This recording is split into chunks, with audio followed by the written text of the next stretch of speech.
కర్నూలు జిల్లాలో YCP ticket అంశంపై గందరగోళం నెలకొంది.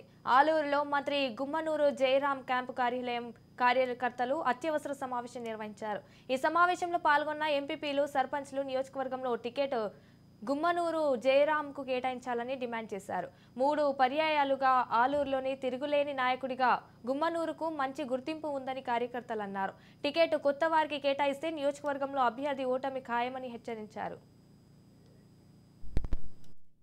ఎమ్మెల్యేగా గెలిచిన తర్వాత, మినిస్టర్ అయిన తర్వాత ఎక్కడో ముంబై, బెంగళూరు ఉన్న కుటుంబాలన్నీ ఇక్కడ మా ప్రాంతానికి వచ్చి, మా నియోజకవర్గం ఆలూరు నియోజకవర్గానికి వచ్చి అనేక రకాల ఇల్లులు కొనుక్కొని, పిల్లలను చదివించుకొని అన్ని రకాలుగా సుఖ సంతోషాలతో ఉన్నారు.